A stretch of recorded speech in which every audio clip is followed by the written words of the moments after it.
The 20th of September. I have just finished reading over my diary and I realize what huge changes Joe has undergone. One of the big changes is the way he relates to my body. I think partly it's because my rejection of his advances was so complete that he has never tried it again, but also his image of himself as my little boy is now so much more dominant that I don't think he even gives it a thought.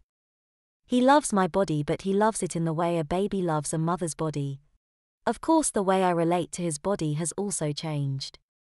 To begin with, it was very conscious and very deliberate, but more and more it seems to flow naturally from a deeply maternal part of me. For example, I realized the other day that when I give Joey a hug or cuddle, I always give his bottom a little pats, something you would not typically do with a teenager or adult. It is though instinctively I have made adjustments. Likewise, I never kiss him in the lips, it's always on some other part of his body like his cheek or forehead, or when changing him, his tummy.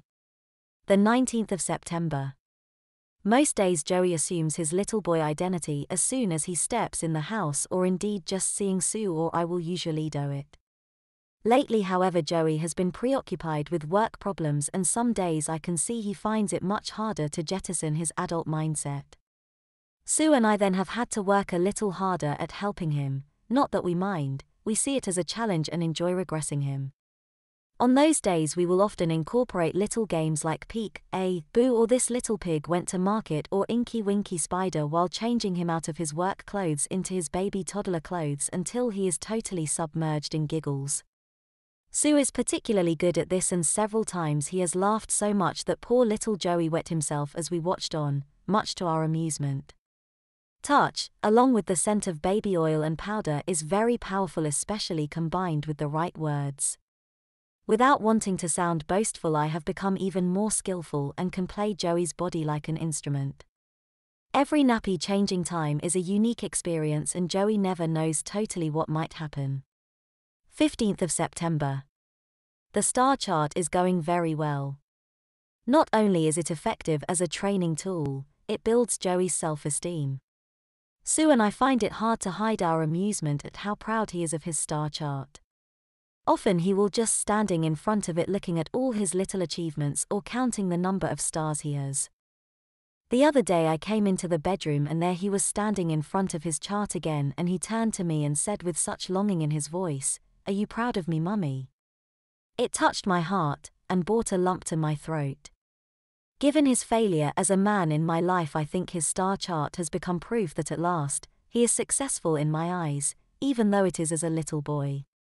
I took him in my arms and then looked down into his upturned wistful eyes and said, "Mummy is so very proud of her good little boy. I don't know what I would do without you. You are the best little boy in the world."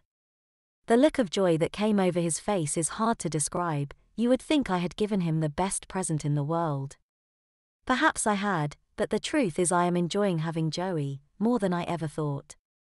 In talking to Sue about his enjoyment of his star chart, she reminded me that according to child development theorist Erik Erikson, the social, emotional developmental task in the first year of a baby's life centers around trust versus distrust.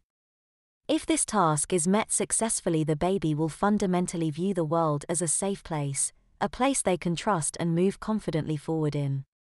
The second developmental task, beginning somewhere about the second year of life year, is shame versus autonomy. If this task is met, the toddler will face the world with a feeling that they are able to achieve things as opposed to the feeling of shame, failure, and inadequacy. Sue felt that Joey's original experiences as a baby had not sufficiently supported his progress through either of those tasks. In a very real sense, Joey was trying again to complete those babyhood developmental tasks. To be successful, he would need to experience again what it was like to be absolutely dependent on a woman's care and find that care to be totally reliable and trustworthy. Secondly, he needed to be given little tasks which he was able to succeed at and then be applauded for, giving him a feeling of confidence and success. This is exactly what the star chart is achieving. All this makes a lot of sense to me, and has imbued my role as his mummy with a new sense of importance and value.